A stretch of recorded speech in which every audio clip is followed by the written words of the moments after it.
Hello guys, welcome to my YouTube channel overseas info में। Guys आपका बहुत बहुत स्वागत है। तो गाइस आपको पता है आज मैं बड़े ही दिन बाद आया हूँ चैनल में नए वीडियो लेके। गाइस मेरा मकसद यही रहता है कि यार देखो, जैसे मैं ये नहीं चाहता, क्योंकि मेरे को खुद अच्छा नहीं लगता है अगर कुछ इंटरनेशनल स्टूडेंट्स के बारे में कुछ कहते हैं गुड न्यूज़ कुछ आए या ऐसा कुछ है, अगर वो ना आए तो मेरे को गाइस बिल्कुल भी मन नहीं करता है ऐसी वीडियो बनाने का। बट आज मैं इसलिए आया हूँ क्योंकि आज एक नहीं दो दो गुड न्यूज़ हैं इंटरनेशनल स्टूडेंट्स के लिए गाइस। तो गाइस मैं जानता हूँ आपने वो ट्वीट किया होगा, let us back to Australia. शायद उसी की वजह से कुछ आज थोड़ा सा रिएक्ट हमें मिला, उनका रिएक्शन मिला है।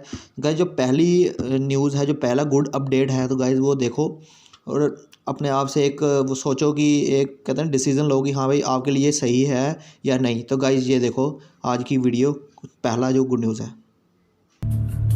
Okay, so what we have over here is a location where we'll put the quarantine facility, and we can put in probably 300, 400 cabins.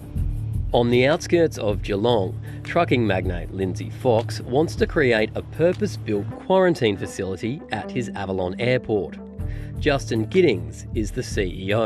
The passengers simply had to walk from there, be processed, and walk straight over here to where the new quarantine facility will be. The project is still in the planning stage, but Lynn Fox and Avalon Airport believe construction could be completed within months. So we were first approached to help bring back international students, but it was only recently, just over the last few weeks, where we really thought that this could be a viable alternative for bringing firstly stranded Australians who are हाँ तो guys कैसा लगा आपको update? Guys ये था good news. देखो मैं सीधी से बताता हूँ, सीधी सी भाषा में इन्होंने ये कहा है, जो विक्टोरिया है या वहाँ का जो मेलबर्न जिस स्टेट में आता है, वहाँ का जो एयरपोर्ट है, वहाँ पे ये क्वारंटीन फैसिलिटी बना रहे हैं। गाइज़ इसको बोल रहे हैं पर्पस बिल्ट फैसिलिटी बोल रहे हैं, जो कि जिस पर्पस से आएंगे उसी तरीके से लोगों का क्वारंटीन होगा। और ये देखो आपने वीडियो में देखा ही होगा, उस बंदे ने बोला था कि first priority would be given to the international students. तो गाइज़ हमारे लिए बहुत ही अच्छा अपडेट है।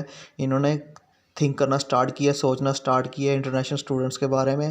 गाइस देखो ये तो जायज़ भी है। देखो कब से ये सब ऑस्ट्रेलिया के जो बॉर्डर से पूरा बंद है, तो अभी तो कुछ ना कुछ होना ही चाहिए, क्योंकि ऑस्ट्रेलियन जो इकॉनमी है उसमें काफ़ी सारा नुकसान हो रहा था गाइस। इसलिए इन्होंने इसी को सोच के, इसी को दिमाग में रखते हुए ये नया फैसला लिया क्वारंटीन का, और ये सेफ भी है, पहले से ज़्यादा सेफ़ होगा गाइज़। तो गाइज़ ये था पहला news.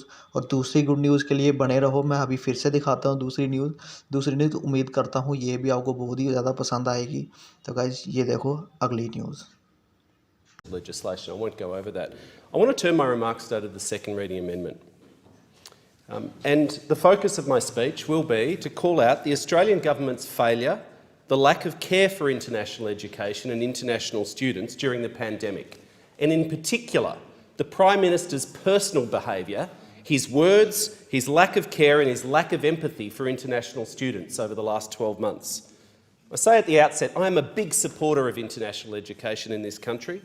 Students enrich all of our cities, our regions, they enrich our communities and our campuses and places of study. They make our places more vibrant. It's also our fourth biggest, or it was before the pandemic, our fourth biggest export sector, worth more than $40 billion a year in export revenue to this country. It's the biggest single export sector in my home state of Victoria. The soft power, though, that we have accrued over decades to this nation as a result of international education is incalculable. We have educated onshore in their formative years more than 1 million people from Southeast Asia and our region. You could not put value on that if you tried.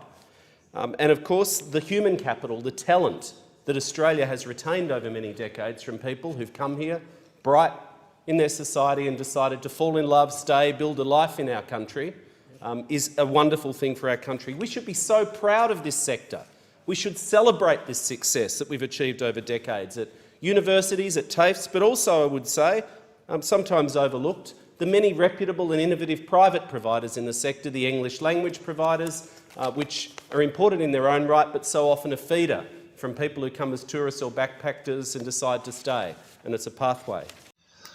तो guys ये थी दूसरा good news. तो देखो यार, इस good news से हम एक्चुअली, ये जो वीडियो है ये काफ़ी लंबी है, मेरे ख्याल से 14 to 15 मिनट की है। तो इसका मैं जो लिंक है इस वीडियो को वो मैं डिस्क्रिप्शन बॉक्स में दे दूंगा, क्योंकि अभी तो यार अगर ये पूरी वीडियो दिखा दूंगा तो क्या होगा यार, 15-20 मिनट की वीडियो बन जानी है और बोरिंग हो जानी है, तो आप भी पूरी वीडियो नहीं देख पाओगे क्योंकि कई बार ऑन द स्पॉट इंसान के पास टाइम होता है या नहीं। तो इसलिए मैंने डिस्क्रिप्शन में डाल दिया ये दोनों वीडियोज़।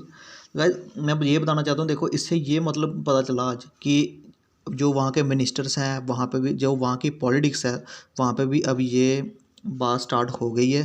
तो गाइज़ अभी प्रेशर स्टार्ट हो गया हुआ। तो गाइज़ जैसे आप पहले कुछ पिछले दिनों में देख रहे थे कि ऐसा कोई कोई कुछ जो मिनिस्टर था वगैरह थे, उन्होंने कुछ इसके बारे में कोई चर्चा नहीं की थी, कोई कुछ नहीं किया था, बट आज बंदा कितनी कॉन्फिडेंस से ये चीज़ बोल रहा है। गाइज़ मैं उम्मीद करता हूँ कि अगर ये बंदा बोल रहा है इसकी सुनेंगे, और स्पेशली जो स्कॉट मॉरिसन की जो गवर्नमेंट है वो सुनेगी, वहाँ के जो एमपी वगैरह जो मिनिस्टर्स हैं वो सुनेंगे, और ज़रूर पूरे ऑस्ट्रेलिया में जितने भी इंटरनेशनल स्टूडेंट्स हैं सबके लिए हल निकालेगी। तो गाइस ये थी आज की वीडियो, उम्मीद करता हूँ बहुत ही ज़्यादा पसंद आएगी आपको। और जो जो बची हुई जो वीडियो थी जो मैंने अब जो शॉर्ट में दिखाई है, तो इसका डिस्क्रिप्शन बॉक्स में जाके तो वहाँ पे लिंक लेके आप वीडियो को कम्प्लीटली देख सकते हो। गाइस ये थी अपडेट, कैसा लगा आपको, और अपने ऐसे फ्रेंड्स के साथ शेयर करो जिनको इस अपडेट की बहुत ज़्यादा ज़रूरत है। तो देखा गाइस, मैं बड़ी देर बाद वीडियोज़ बनाता हूँ, बट जब भी बनाता हूँ मैं गुड न्यूज़ ही देता हूँ। तो उम्मीद रखना जब भी मेरी वीडियोज़ आती हैं तो आपको क्लिक करना है, क्योंकि मैं गुड न्यूज़ ही दूंगा। गाइस सब्सक्राइब करो, शेयर करो चैनल को, और अपने फ्रेंड्स तक पहुँचाओ जिनको इस अपडेट की ज़रूरत है। तब तक के लिए नमस्कार, सत श्री अकाल, आदाब।